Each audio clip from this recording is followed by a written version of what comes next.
Dans la soirée de lundi 7 août 2023, au lendemain de son accouchement de son 9e enfant, Amandine Pélissard a pris la parole sur ses réseaux sociaux pour donner de ses nouvelles.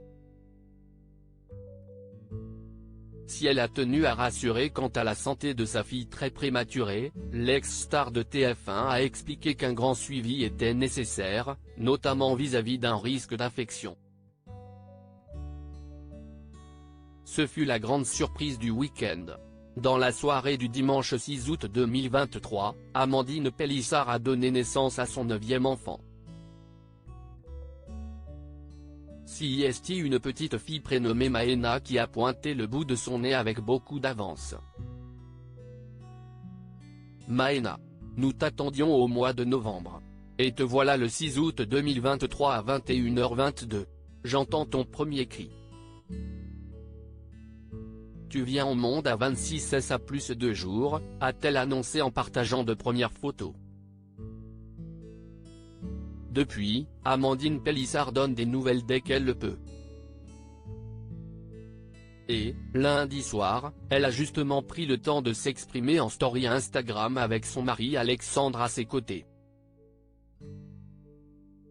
On atterrit tout doucement. Tous ces derniers jours ont été un peu rapides et brutaux, mais en tout cas, la petite mère CIST vraiment une vaillante, elle est exceptionnelle. Elle n'est pas intubée, elle a juste un petit masque à oxygène, elle digère bien l'alimentation, elle est bien tonique. Donc CIST top parce que c'était tellement anxiogène cet accouchement, on a tellement eu peur. Jusqu'à ce qu'elle naisse on était flippé parce qu'on nous préparait à ce qu'il fasse la réanimer à la naissance, qu'elle ne respirerait pas. Et en fait pas du tout. J'ai pu accoucher normalement, sans péridurale comme je le voulais, elle a respiré tout de suite. Mais CIST un autre monde de la prématurité. CIST quelque chose qu'on ne connaissait pas et on se rend compte qu'on n'est pas tout seul clairement. Et les équipes sont exceptionnelles, a-t-elle déclaré avec reconnaissance. Les choses évoluent par ailleurs dans le bon sens puisqu'Amandine Pélissard s'est réjouie de pouvoir faire son premier pot à pot avec son tout petit bébé juste après sa prise de parole. Donc voilà, pour un bébé qui est né à 6 mois de grossesse, ça se passe au mieux que ça puisse se passer. Pourvu que ça dure et puis de toute façon, on va l'accompagner jusqu'au bout dans ce périple.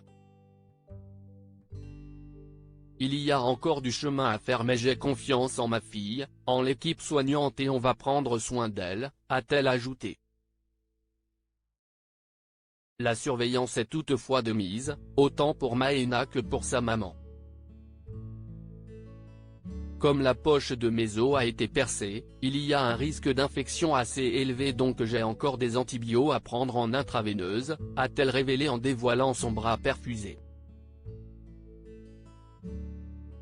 Pour son bébé, ça devrait aller, a-t-elle précisé. Et de conclure, je pense que je vais rentrer d'ici une semaine et je viendrai tous les jours auprès de mon bébé.